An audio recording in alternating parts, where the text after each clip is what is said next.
What if the greatest barrier to women's success isn't external, but the silent grip of sexual shame? April is Sexual Assault Awareness Month, and in this episode of Positivity Hack Delivered, we'll have a powerful conversation with Dr. Tina Shermer Sellers. Welcome to PhD with Woman on It, Hack the Future. My name is Beata Young, and today we are going to talk about breaking the silence, unmasking sexual shame, and reclaiming women's power. Episode 178 starts here. Let me remind you, this is a grassroots community that focuses on women on IT, an inclusive forum of women in technology, startups, and female leaders who are supported by men as well. And I bring heart to that hustle because empathy is my mojo, and empathy is critical when you are freeing yourself from sexual shame. First, let me remind you what happened in the world of technology. Congratulations to our former Positivity Hack Delivered guest, Elaine Montilla, for obtaining a new certification, Executive Women in Leadership Certificate from Cornell University. Your commitment, Elaine, to growth and leadership is truly inspiring. Hooray to Maya Stenke for successful presentation on SOTI solutions and all aspects of security and mobile devices management. Keep inspiring and leading the way in tech. Finally, imagine a world with accessible, comprehensive sex education for everyone. Cindy Gallop's Make Love Not Porn Academy will inspire access. With Inspire Access is making that vision a reality. Be part of this transformative initiative. Invest in the future. We encourage our community to support a project that will redefine education for generations. Let's go back to our topic, breaking the silence, unmasking sexual shame, and reclaiming women's power. Our guest, a licensed sex and gender feminist psychotherapist, best-selling author, and global speaker, will uncover how sexual shame quietly shapes women's confidence, career decisions, and relationships. From understanding how early messages about body autonomy affect self-worth to exposing the role media plays and perpetuating exploitation, Dr. Sellers will dive deep into the invisible forces that limit women's potential. She'll share strategies to raise shame-free, confident children and empower women to reclaim their authentic selves. Dr. Tina, where in the world are you joining us from today? Thank you so much for having me. I'm so thrilled to be here with you.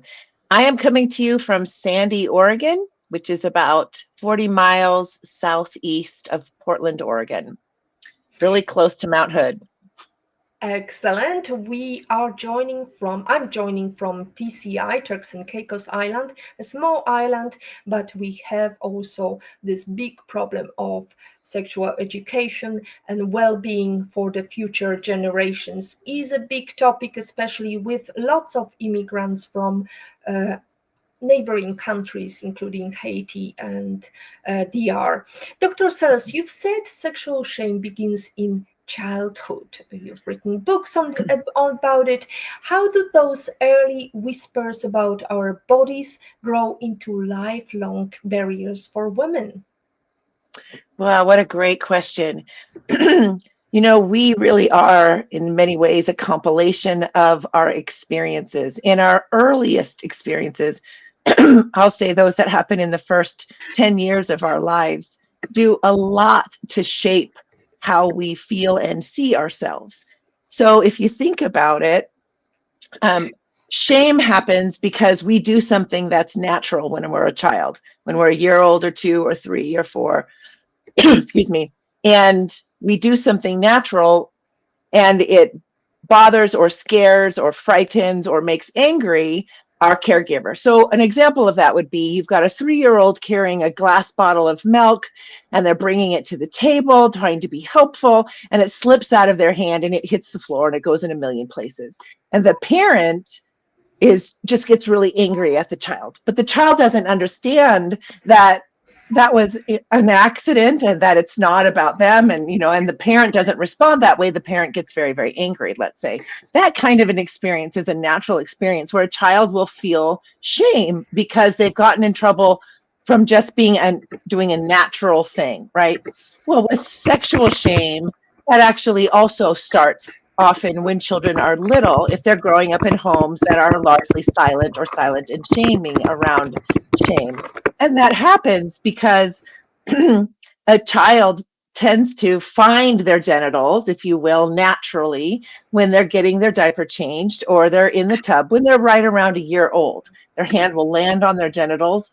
And that is often a great day for that child because the child is beginning to discover that that's a part of their body that has lots of wonderful nerve endings. And as humans, we're drawn to connection and pleasure. That's core to who we are. And so, but if the parent who sees the child find their genitals, and that is a shameful thing to them as an adult because they were shamed, they often then slap their child's hand away, or they go, gross, that's yucky, or that's dirty, or don't, or something like that in a loud voice, which scares the child. But they don't understand why they're getting in trouble. And so they, this will happen. And the important thing to know here is that when a child is a year old and they're getting in trouble for something, they don't have the cognitive development to say, oh, I better not do that in front of my parent again. They're going to continue to do that thing until they're 3, 4, 5 years old. And by this point, by 5, they've started to figure out, oh, I need to go get a tissue when I want to pick my nose, or I need to go to the bathroom or to my room if I want to touch myself or whatever. But they have gotten in trouble in whatever way that was at the beginning. That's happened to them now multiple times through their first year, second year, third year, into their fourth year.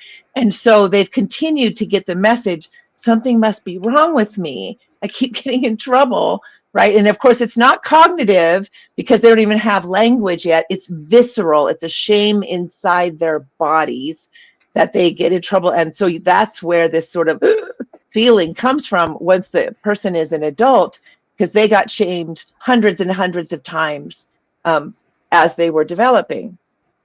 The studies show that children as young as 6 start associating body parts with shame. So what would you say to a mother trying to rewrite the script for her daughter or her son?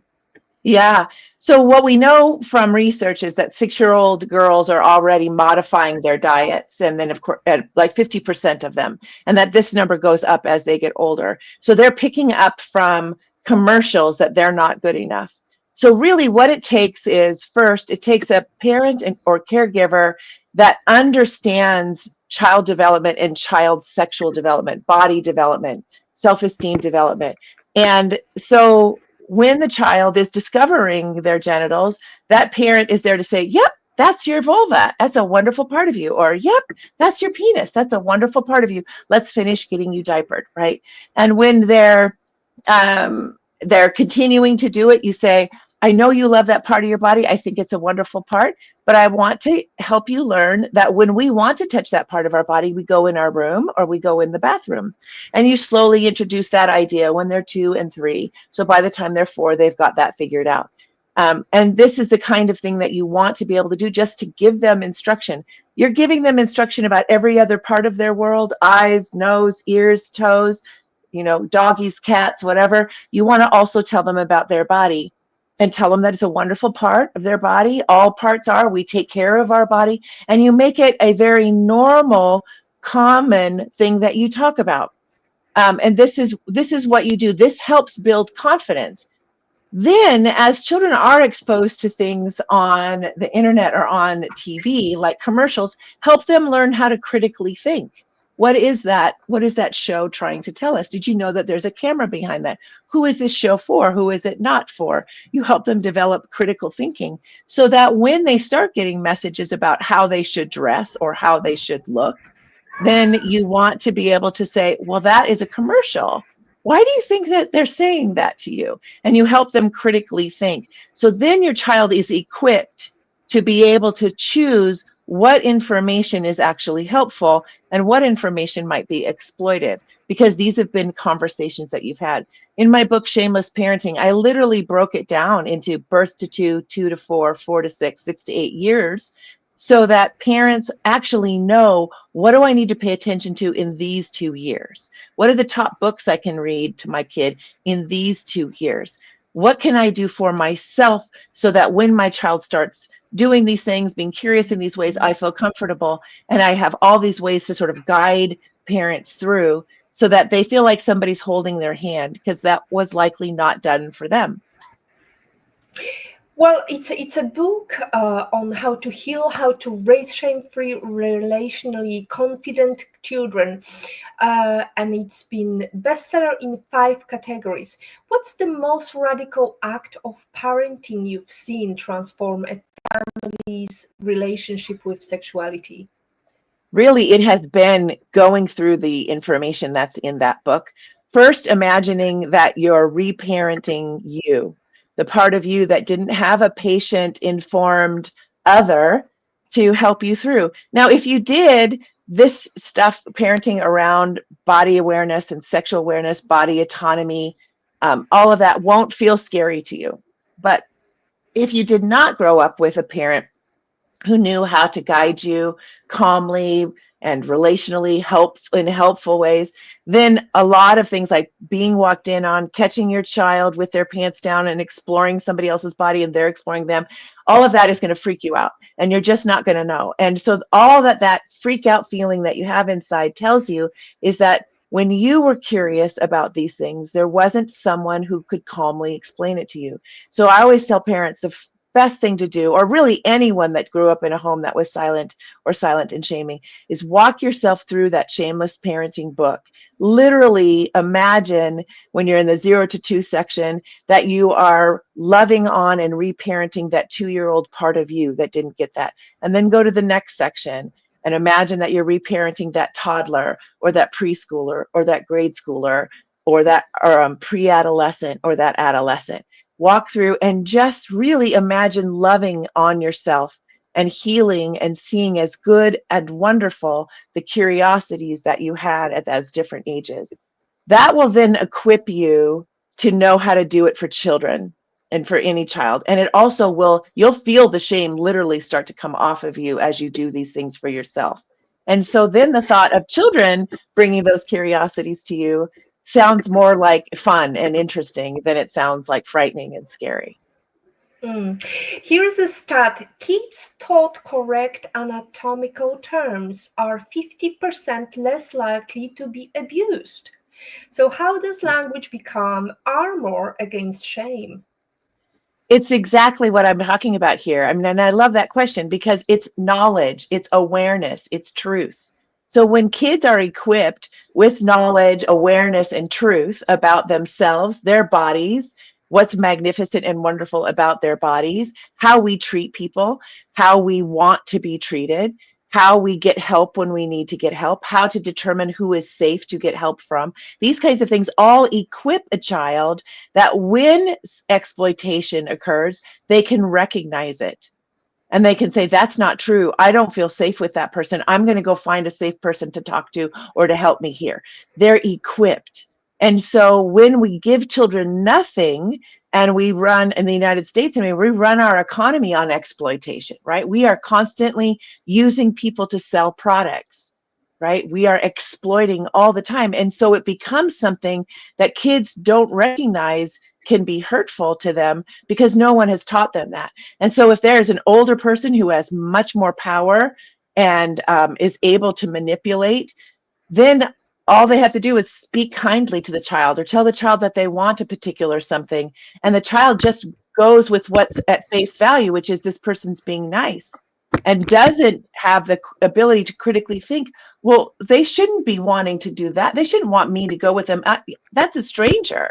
I'm not going to go with a stranger, because they've been equipped with the information to know how to keep themselves safe and what exploitation is. It starts really early, and there's little pieces of it that you give kids at different ages. And that's really the part that parents need to learn, is what's appropriate at this age, and then this age, and then this age, and this age.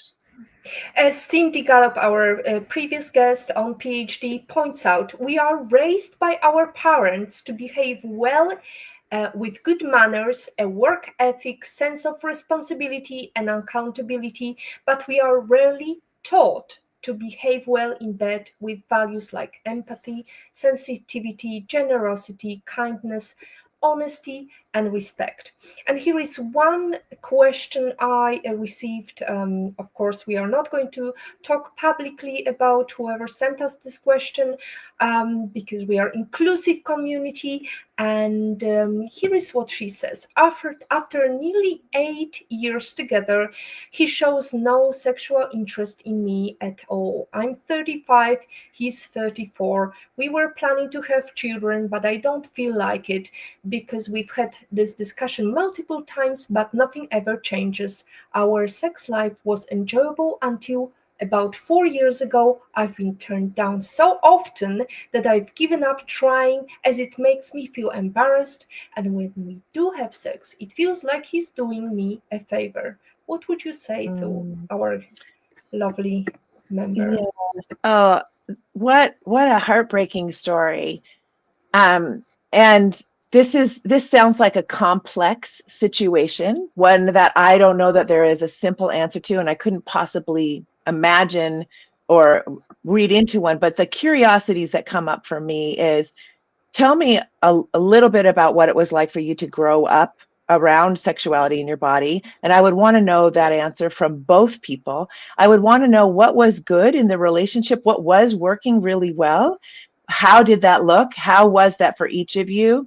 Did you feel comfortable talking about things? Were you able to change things up? What was really working? I'd want to see the full picture of that. And then I'd want to know what happened 4 years ago. Was there any particular event that happened to either one of you together, collectively, or apart, that may have shifted one's desire for sharing connection and pleasure with their partner? So it sounds like one of them, something shifted. We don't really know what that is. And these are really the kinds of situations where I say it can be hard to figure these out all on your own. And if you can find a good therapist that is also trained in sexuality and sexual health, you can have conversations to help you figure out what's going on. And really trying to understand what that is. And they can be complex reasons.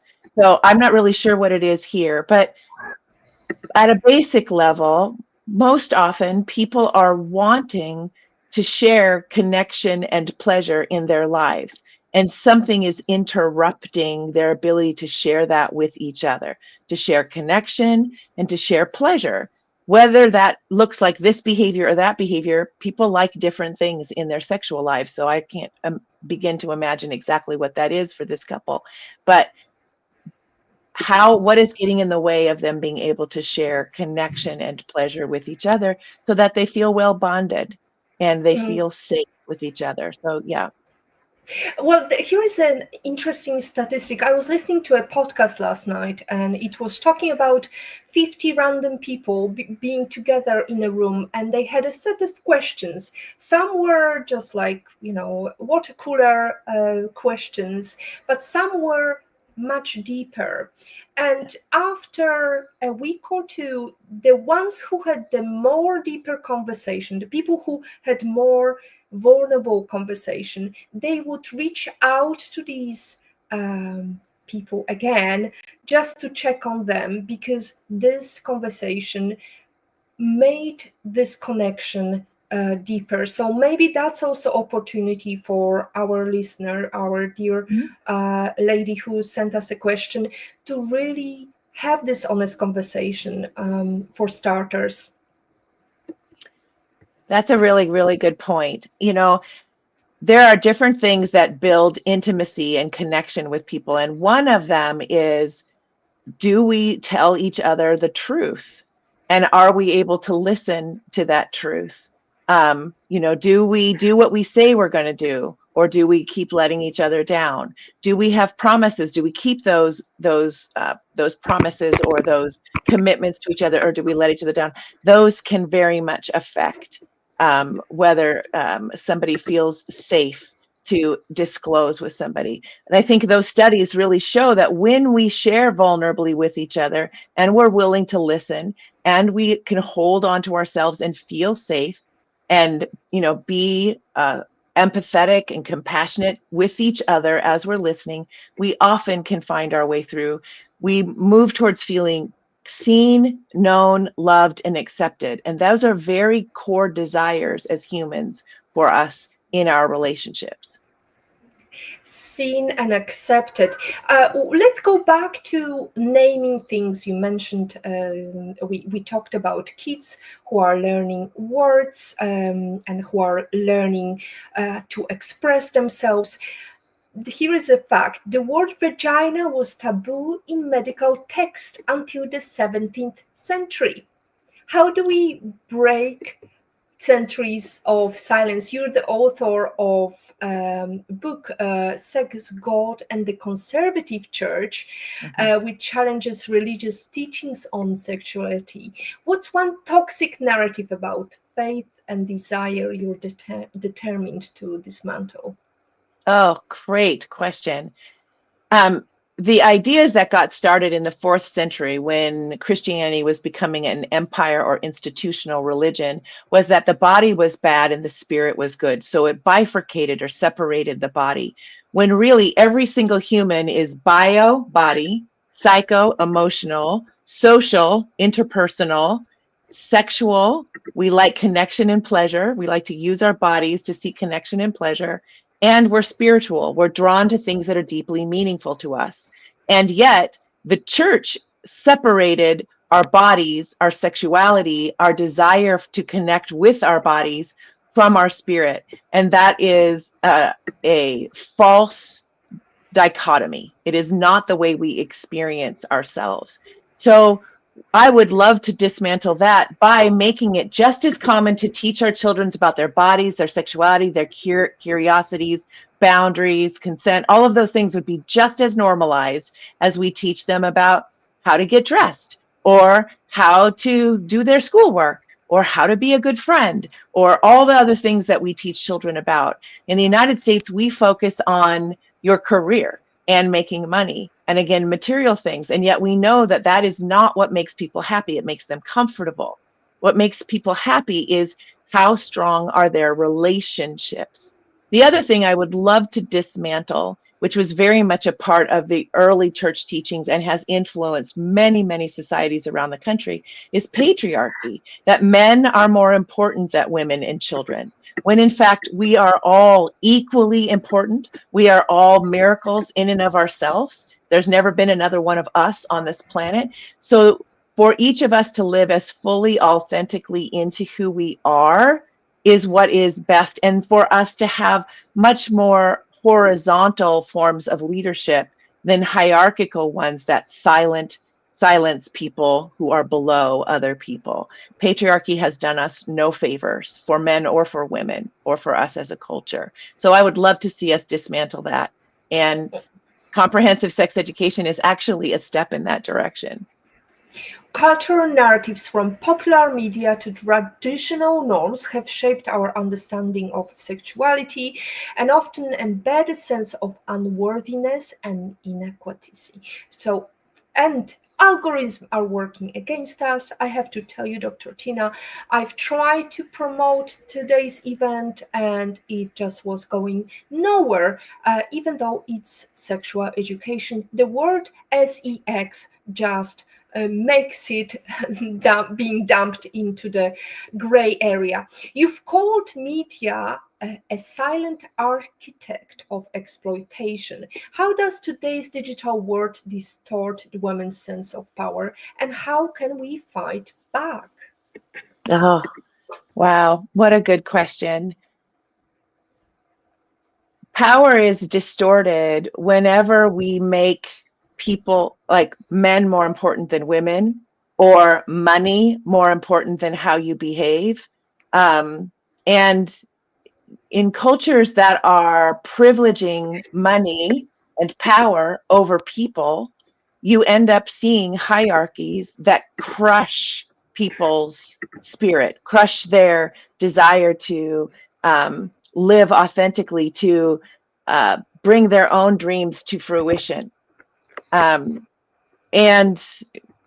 it's really one of the things that now that is crushing the United States is we have allowed money and power to be privileged over people for now since the early 80s. And we didn't have it figured out before then, but really since about 1980, we've really been going in one direction that's been all about capitalism and increasing people's wealth and power. Well, now we have such a huge difference between those people who are earning the most and those people who are more in your middle class and lower. And it's crushing. And this happens in societies. We've seen it happen in other societies. They often try to become more authoritarian to hold on to their power, instead of valuing that we all thrive when we are for each other and for ourselves. Not for ourselves against each other, but we're for ourselves and we're for each other. I'm for your success and I'm for your success. What does it mean for me to support you?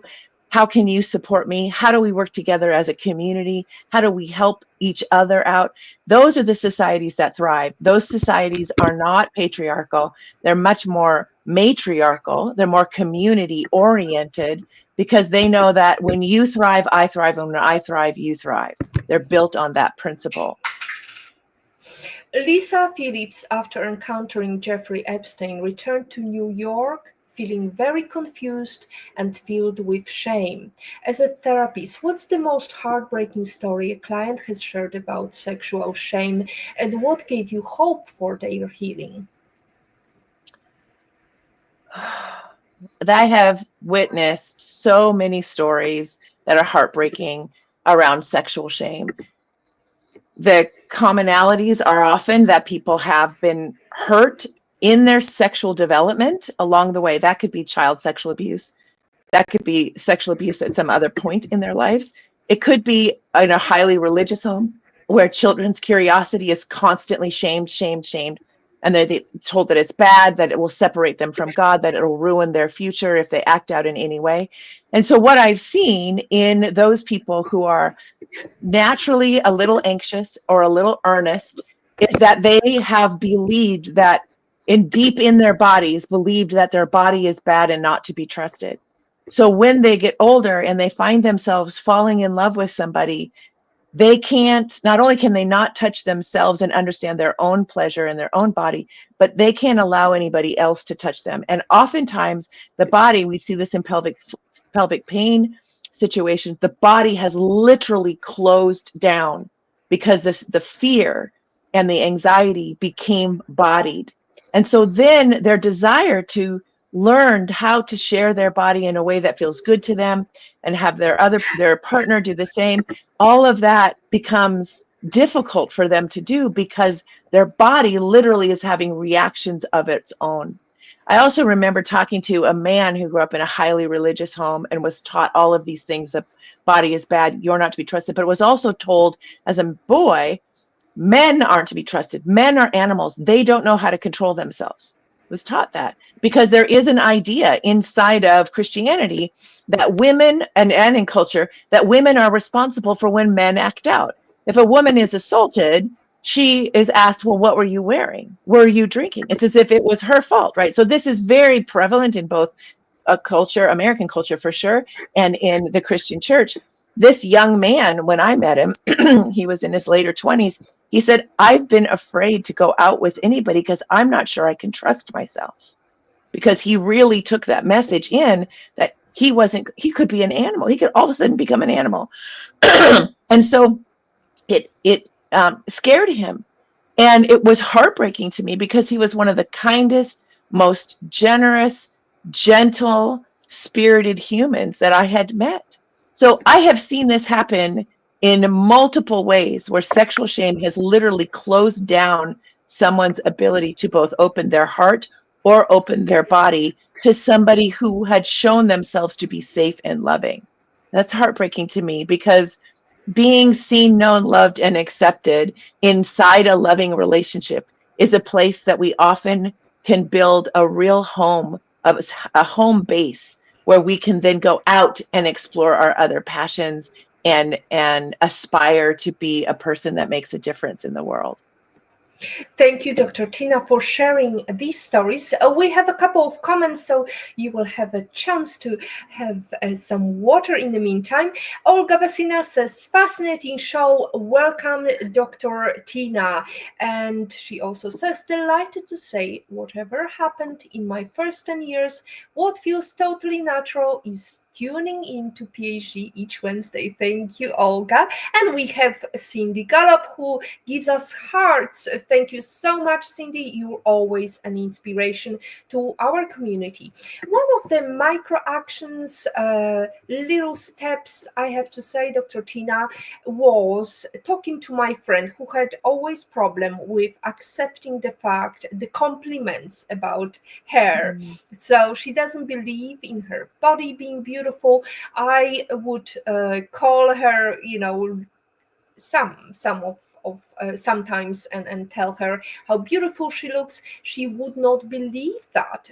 What are other micro actions or micro steps to change these neural pathways? Because apparently neuroscience reveals shame lights up in the brain like physical pain. So how do we help women rewrite those neural pathways towards self-love? Oh, very, very good question. You know, we often need to start by asking ourselves, where did we learn not to like our body? Where did we learn that? And kind of deconstruct that story a little bit. Did we get pieces of it from caregivers? Did we get pieces of it from friends in school? Did we get pieces of it from the media? Right? And then how has it served me to not see my body as good or to not see myself as beautiful? And begin to confront that. One of the things that is, I think, really true is that if we've got 50% of 6-year-old girls already modifying their diets because they think they're not okay the way they look now, then we know that culture is playing a huge part. Marketing is playing a huge part. And so I'm often saying to people, what I hope for you is not to get to your deathbed and then realize you didn't appreciate the body that you had, but that you start as soon as you recognize that you don't love your body and you start to take it back. You're going to take it back from culture. You're going to take it back from that mean uncle that you had. You're going to take it back and you're going to start by saying, this body, if I get to get up in the morning and I'm not racked in pain, this is a good body. And I am going to work to love it, to see it as the pen that's allowing me to write the poetry of my life. I can see, I can hear, I can smell, I can taste, I can hug, I can hold, I can appreciate. This body is allowing me to do all of these things. I am hell-bent on learning to love my body. So it becomes a daily practice that you do. And as you make it a daily practice to say, yeah, however your body is. I'm a Swede, so I have a very thick body. I have always been strong and thick. That's how I am. So rather than say I don't look like a model, I say I look like the rest of my relatives pretty much. Heredity shapes your body more than anything. And you have a body that is worth celebrating if it allows you to live your life that day. So it does take a lot of practice. That's how we rewire the brain, is we work on our thoughts and our behaviors to support the direction we want to go. And in time, the feelings are going to come behind where we start to go, okay, this is a good body. This is a good day, and I'm going to celebrate my body.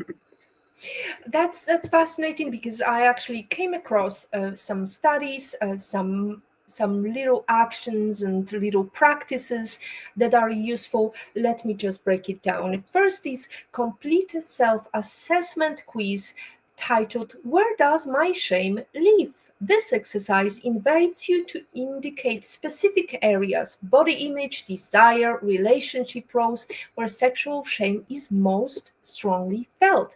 Then create a shame map By journaling instances when you felt inhibited, identify whether these feelings stem from personal experiences, relational trauma, or broader societal influences. And then, final microaction, practice mirror affirmations for 5 minutes each morning. Note any shifts in emotion in a dedicated journal. Wonderful. Wonderful. You've studied global cultures. What's one tradition that celebrates sexuality in a way that could teach the modern world about Mm. empowerment? Yeah, great question. Most of our Northern European countries, Holland, Norway, Denmark, Sweden, Iceland, they all have comprehensive sex education. In fact, I know in Sweden they call it life education program. I have the Dutch curriculum here. So they have things for 4 to 5 year olds, 6, 7, 8, 9, 10, 11, 12, 13, all the way up to 18. And they have specific things that they have them learn about and focus on and think about and values to decide for themselves throughout their development. As children do this, they grow in confidence about who they are and how they are. They also grow to appreciate diversity, how people are different from them, and that's how it's supposed to be. They learn how to understand things like desire and the difference between desire and action, that they are responsible for what they say and do, but their feelings are a wonderful part of them. Their feelings don't have to determine what they say and do. So they learn about discipline and when discipline is important to exercise, because if I go do that now, I might hurt somebody or I might not get this done or whatever. So they learn about priorities and they learn about discipline.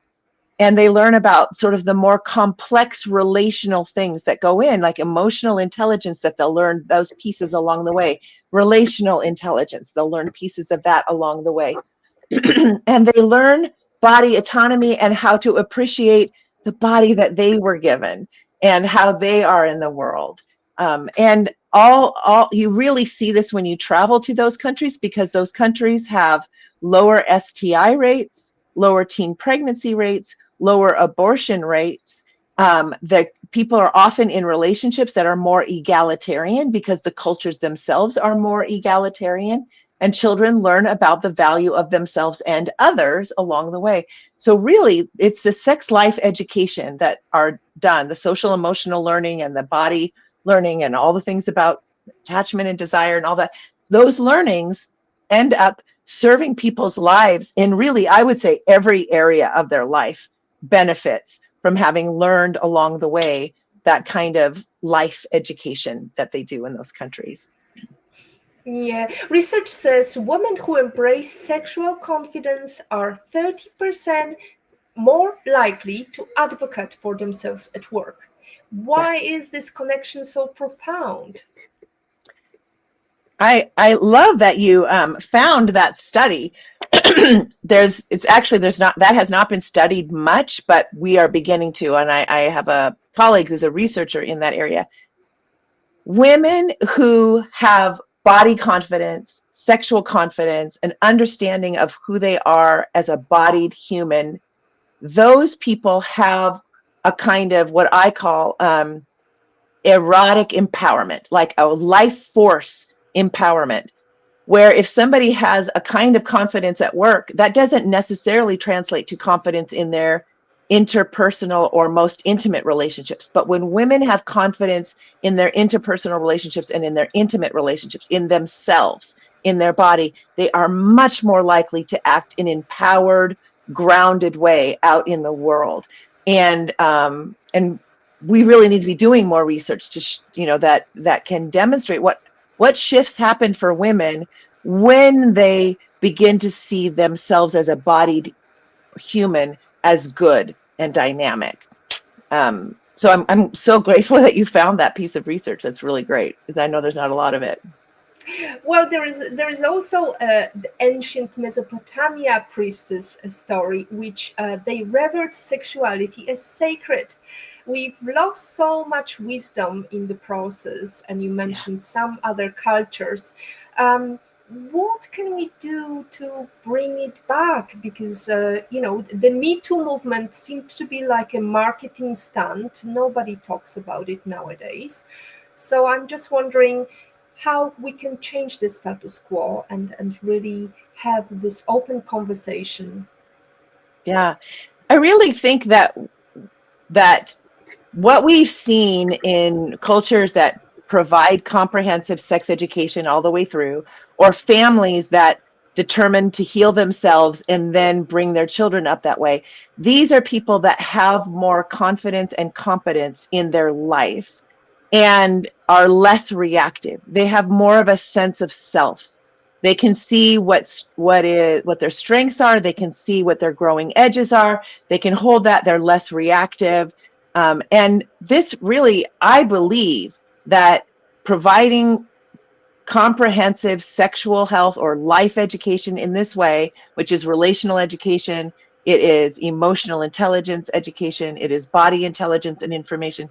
When we provide this, these are people who end up having more, they're more equipped to make a difference in their lives.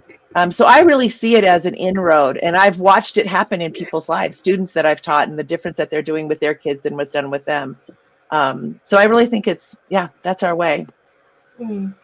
We have a comment from IP of it. In Patrick's opinion, it is a great irony that the digital world affords us such ability to communicate good relationships and personal improvement, yet the network overseers are scared of spreading the knowledge. Sure. And he also adds, excellent show, ladies. Thank you, Dr. Tina, and stay perfectly brilliant, Beata. Thank you so much, Patrick. We are grateful for support from men because we need to have this open conversation. As you mentioned, Dr. Tina, men are also suffering from sexual shame from all these neural pathways that told them to behave certain way. As we mentioned before, Cindy Gallop has this platform for changing sexual norms. Make love, not porn, she says. She encourages everybody to have an honest conversation and see what real bedroom looks like. It's not the porn version of life. It's not the Netflix digitized and filtered version. It's all about being human for starters. Now, let's go to if you could raise one lie society tells women about their bodies, what would it be, and what truth would you shout from the rooftops? I think that one of the messages that is least helpful for women is that their lives and bodies and voices and choices are to be in service of men,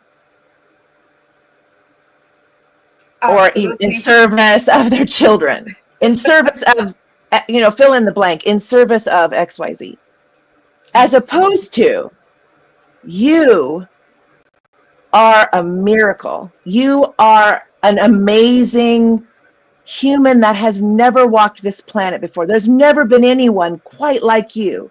And the biggest gift that you could give the world is for you to be as fully you as you can, and helping kids dream about that, wonder about that. When do I feel the best? When do I really appreciate my mind or my creativity or my strength or my dancing or my whatever, helping kids to appreciate what is uniquely them and then live fully into that.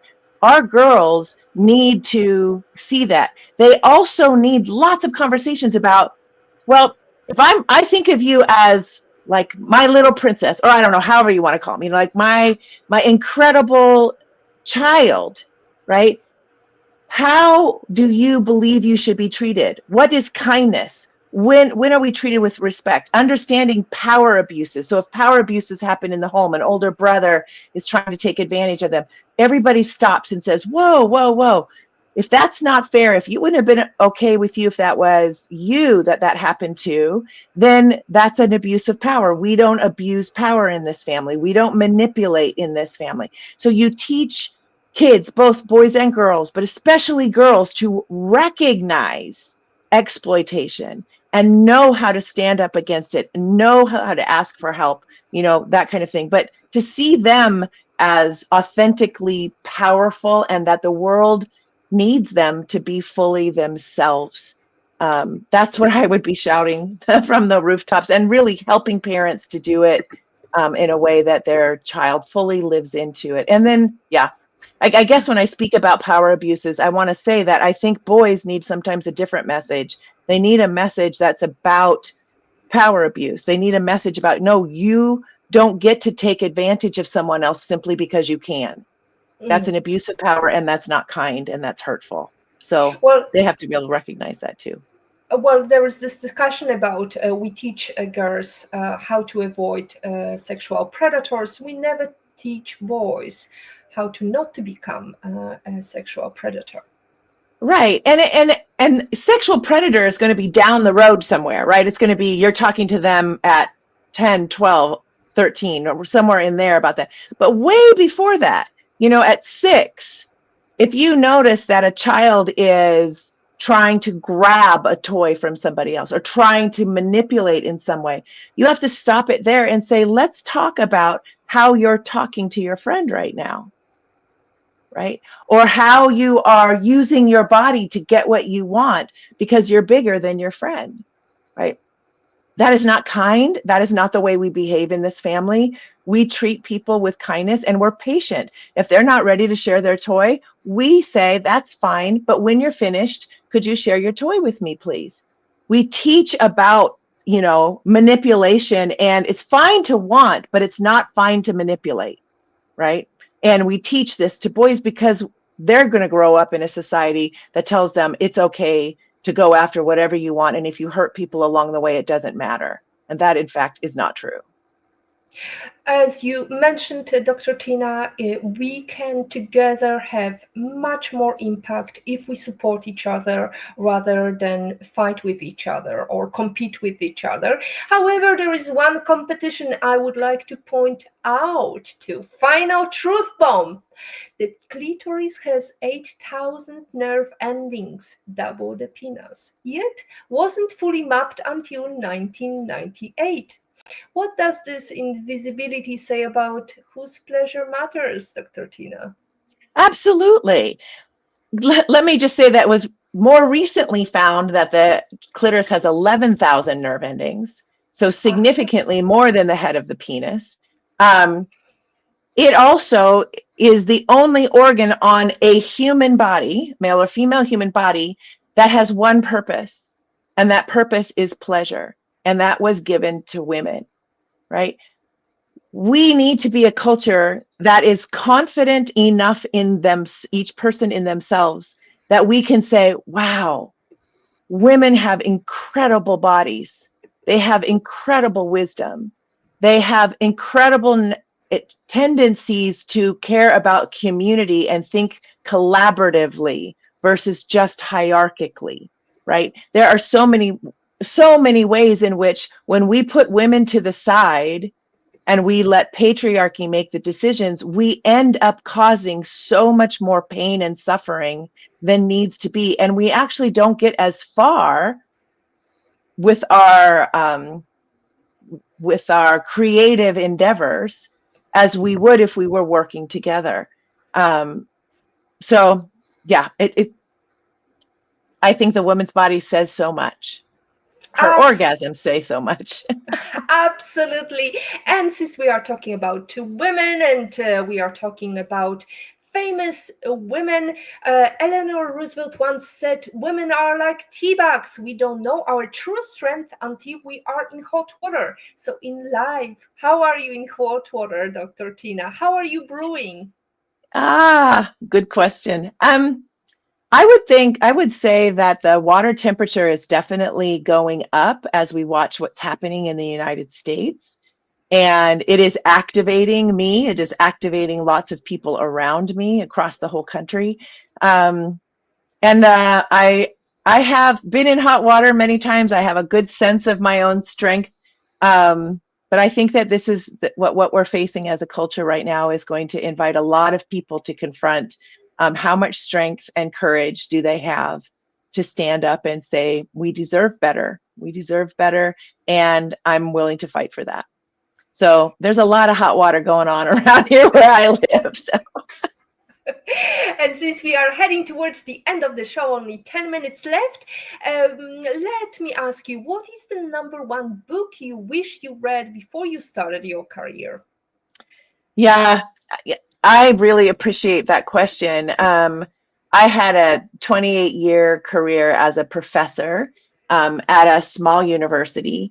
And towards the end of my tenure, I joined up with a group of other women and we read a book called Surviving Sexism in Academia, Strategies for Feminist Leadership by Christy Cole. And that book put language on what I had been experiencing in academia for so long.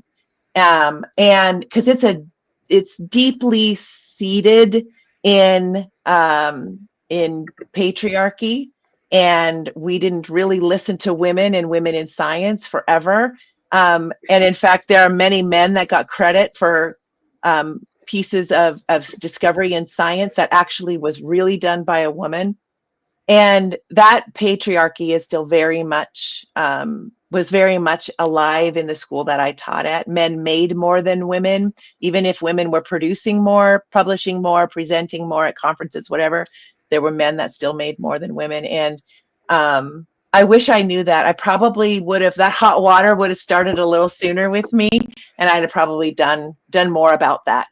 In my career, which I don't mind standing up, but I think I needed it to become clearer, like I could see it better. And that book really helped me with that. Fabulous work. Well, you're doing so much, and with your books and with your work so far, I think you're achieving great things. Yesterday, I listened to Jamie Lee Curtis, who said she's not afraid of dying so much. She's actually afraid of all this creativity being wasted. So she decided to work her ass off and to create more plays, do some actions, and really work hard. Let's imagine that you could meet anyone in the world for a private breakfast, Dr. Tina. Who would it be and where would you choose to meet? Oh gosh, I would definitely sit down with Michelle Obama. I've resonated with so much that she has said and read and written. I don't know. I think I would probably go to Martha's Vineyard or someplace peaceful, and or Orcas Island is another favorite place of mine in the San Juan Islands. And I would sit and just talk with her about motherhood, about leadership, about women, about the United States, about America, about patriarchy, some of the things we've talked about today. And I would want to hear more about what her ideas are that we can do as a community of people who are aware of what helps people thrive. But that's men or women, but people who are aware of what helps humans thrive. What can we do if we come together to help America really live more into its capacities as a very privileged country? Yeah, I would just be really curious to hear about that. And I would love hearing her stories about motherhood and about working and motherhood. I mean, just all the things that women have to face. I'd just love to have just a relaxing conversation with her. She's a very wise and grounded woman that I very much admire. You had asked a question about quotes that guide my life. And I'll read two of them. It's hard for me to decide because I actually really appreciate both of these quotes. So the first one is by Henry Miller, and it says, "The aim of life is to live, and to live means to be aware, joyously, drunkenly, serenely, divinely aware." And I love that quote because it invites presence. It invites paying attention, not living in the past, not living in what needs to happen in the future, but living here. And I really appreciate that. And I appreciate the words that he used: aware, joyously, drunkenly, serenely, divinely aware. So that's one of my favorite quotes. Another one comes from Henry Nouwen. And I said, did I offer peace today? Did I bring a smile to someone's face? Did I say words of healing? Did I let go of my anger and resentment? Did I forgive? Did I love? These are the real questions. I must trust that the little bit of love that I sow now will bear fruit in this world and in the life to come. And I think that is a quote that orients us on how to live. And if we did that collectively as humanity, we would see so much thriving and discovery come out because people would be safe to do that. Thank you very much for your life lesson quotes. Finally, Dr. Tina, if you could give our listeners one bold challenge or a piece of actionable advice to help them make their lives better, their future better. Oh gosh. We've covered so many important things today, I think. I guess I would invite people to reflect on how valuable they see themselves. And if they find that they have an inner critic or that they second guess themselves or they don't feel confident in themselves, I would say go through the Shameless Parenting book, read some of those books, and see if that doesn't heal some of the places where you thought that you weren't valuable enough. That something happened, something was said to you or whatever. And that book kind of will walk you through a lot of different kinds of situations. And the books that I recommend that you read along the way that you can get at the library, and most of them are small, but they're good. It's going to help reveal if there were places that invited you to think of yourself as less valuable than you really are. So I would just invite you to see the miraculous, delightful human that you are, and that we need you to live as fully and authentically as you can. Like, that's the gift that you will give the world, is to be most you and to see yourself as incredibly valuable. I often say my definition of human is radically valuable and radically imperfect, right? We're all still learning. We're all on a journey. We're all on a pilgrimage. So that's okay. That doesn't take away from your eternal value. Progress over perfection. We keep reminding our viewers about that. Finally, I would like to bring this quotation: silence encourages the tormentor, never the tormented. Elie Wiesel says. Dr. Tina, thank you so much for sharing your insights and your knowledge with us today. And that's it from episode 178 of the PhD livestream. Thanks to our guest, Dr. Tina Shermer-Sellers. And next week, we're gonna host Corey Walker. She's gonna talk about navigating Instagram for business. Thank you so much to our lovely commenters, Olga Vesina, Cindy Gallop, and Patrick L. Young. As always, our positivity quote comes from positive thinking only and goes: look for something positive in each day, even if some days you have to look a little harder, even if some days you can't face yourself in the mirror. Look at yourself and praise yourself. Today is your day to hug the future, hug the positivity you want. Thank you very much to our lovely audience, and see you next week.